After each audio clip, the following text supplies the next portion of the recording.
All right, I want to talk about some cleaning tips. Especially if you have ADHD, I feel like these really help me with my ADHD brain. Um, so one thing I'm going to suggest just to start out is that you need to get ready to clean. So like get ready for work. You're not going to put your work clothes on unless that's really important to you. But put something on that feels like it could be work clothes. It could act as that. Um, For me, sometimes that's just like long pants that I don't feel worried about getting grubby and like a shirt that I don't feel like is gonna fall off my body if I'm trying to like run around and clean everywhere. I also like to do shoes. I like to wear shoes when I clean. It makes me feel more like I'm in work mode, more like I'm in cleaning mode, and I don't have to worry about what touches my feet. I'm a little weird about foot textures. Um, I'm also going to suggest that you change your lighting and get a drink that goes with this. So maybe that's caffeinated tea, maybe that's an energy drink, maybe that's your favorite flavor of water, maybe that's a soda you like. You can also make it like habitual if you like the idea of like, oh, every time I clean, I do this one thing, and then when I'm doing that thing, it makes me think about cleaning. You can make that drink your cleaning drink. Um, Change the lighting, like maybe open those windows, let that sunlight in, or change the lights to a different color, or put on your sunlight mimicking lights if you have any of those, something like that. Anything that's gonna like change the tone of the room so that it can look different. You can also put on sound music or a body doubling video. Body doubling is where somebody does the same thing that you're doing, but geared towards them while you do it so that you feel like you're not doing it alone in the form of like a video. I either have up or will be putting up one of like me doing dishes with you because that's like my least favorite thing to do. And I feel like, even if it's 5 minutes, hey, we did 5 minutes of dishes. So you can do music, you do a podcast. I really like anything that's about improvement or learning. Those podcasts help me like go. We're also gonna divide between players or time your strengths. So like if you work best in little chunks of time, then do a little chunk of time and move on. If you are extremely ADHD, then your best thing is going to just be to continue to be productive that day. So if you are like, oh my God, I was just doing the laundry, but now I'm washing the dishes and technically I need to take the laundry out of the dryer, but it's my own dryer, so I'm not really hindering anybody, but I need to get a new load in and now I'm doing dishes and should I be mad at myself for doing dishes? Should I stop doing the dishes? No. Continue doing the dishes. As long as the laundry is going to get done eventually, just keep going on this productivity spiel. The dishes need to get done too, right? So just get them done. And it's not going to be harmful if the laundry is done after the dishes. So just keep going. As long as you're productive, don't guilt yourself, don't shame yourself. You're being productive. Keep going. Um, when I say divide between players, I'm saying like if you have a household and your strengths are dishes and their strength is laundry, then don't try to do the thing you suck at unless you absolutely have to and you live alone. In that case, I understand. Get you a body double so you can do the thing you suck at together. Um, Next is have a schedule or a checklist. Probably in a different video, I'll put out my version of a schedule of chores. So you come home, you do 5 minutes of that, 10 minutes of this, whatever. Um, that way you can put the thing that's most important at top and go through. If you don't get to all of it, oh well, but at least that least important thing is at the bottom. Same thing, I kind of just said it, but like do 5 to 15 minutes per room. If you cannot tidy that room in 5 to 15 minutes, the room is not organized right, and you need to organize it better by like getting things to put stuff in and labeling stuff so that you know where things go. When you find that thing that you're like a compass for graphing in high school, where do I put that? Try to find anything that relates to that at all. Do you have a calculator for graphing in high school? Do you have a big drawer of school supplies? Anything that you could put it in as a category, and then on that thing that says school supplies, just put star star compass. Like whatever. If you really feel like you're never gonna remember that you even have a compass, you could just compass on the same label so that you know. Oh yeah, and that's also the drawer that the hole punch is in, even though I don't know what category hole punch goes in. At least I know it's in that drawer. Struggling with my words. It's okay. I haven't been having the best day today, but it feels like a really productive day, and my brain just doesn't want to be on the productive team. So we're gonna forgive my brain and let it do its strengths and let me do my strengths in this case.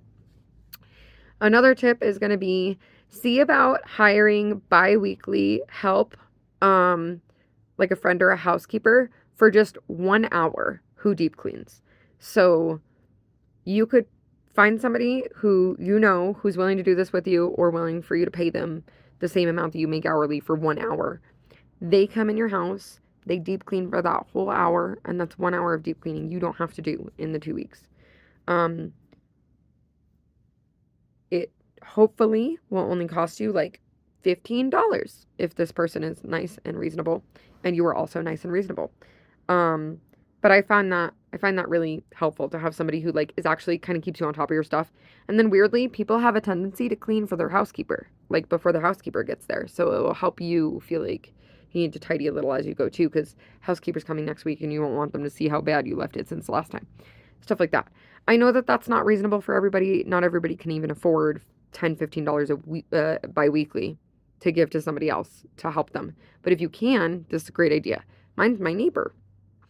You can use the red wine rule. The red wine rule is that if you spilled red wine on this and you could not get it out, would you try for 8 days to get the wine out? Would you throw it away immediately because it's useless? There's no point to try to get the wine out. Does it not matter if it's broken? You just love it that much? Or is it something that you would immediately call and replace? Like red wine rule on, let's say, a dress. Is that dress, do you like that dress? Do you even care? Have you worn that in like 6 years? No? Okay, toss it. Do you like that dress? You wore it kind of recently, but it's not that important to you, so you're going to sit and like try to get the red wine out, right? But if you can't get it out, will you still toss it? Do you get what I mean? And then like furthering it, same dress. It's a dress that you really, really love. You wear this all the time, but it's like your grandmother's dress. Will you just love it with the red wine in it? It doesn't matter. Will it devastate you? Is it like a work dress? This is something that you have to have for work and you need it to be perfect and you could just go online and get a new one. Have this kind of conversation with yourself about each of your items in your home and see if it changes how you perceive it of like, oh yeah, I would toss this in a trash. Does that change it? Does that make it easier to do? Or does that change it and make it, oh, I didn't realize I will never throw that away. So the red wine rule. Next one I'm going to suggest is condense things into trays and drop zones. So if you have like a little area of clutter, but it has to stay there because you use it all the time. This could be like, for me, I have a medication tray. I have a drop zone for my keys, my wallets. I have a work zone that has like all the stuff that goes with me to work. But create an area that stuff goes in and then either put it on a tray so that it has borders. You can't put it outside this tray. Now it's cheating. Or maybe hooks, like, and label each hook or something, keys. That helps me not clutter things.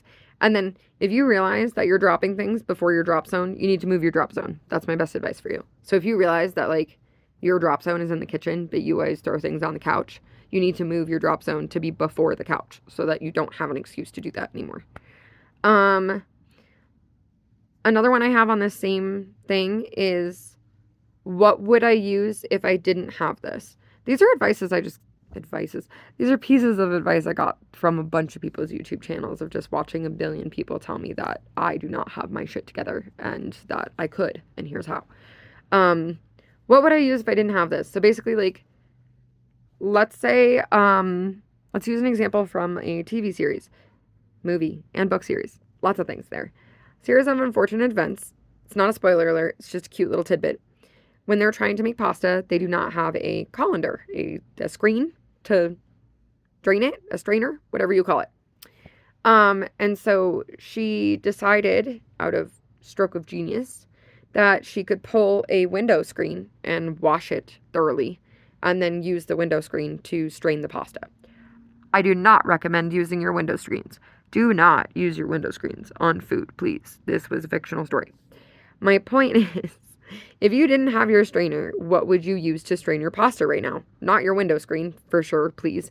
But you might use the lid of the pot and try to like hold the pasta and just get the water out. You could use a slotted spoon and spoon each spoon of pasta out. There's different things that you could do.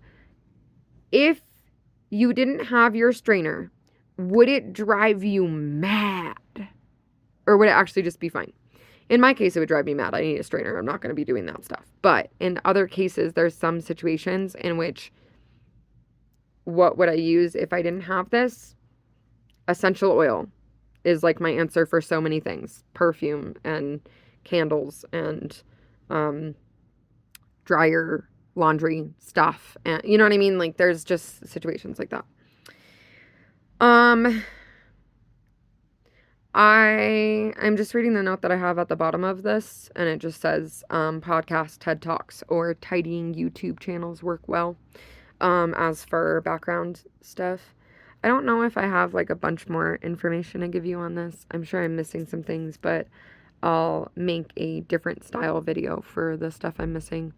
I hope it was helpful, and go clean. I don't know.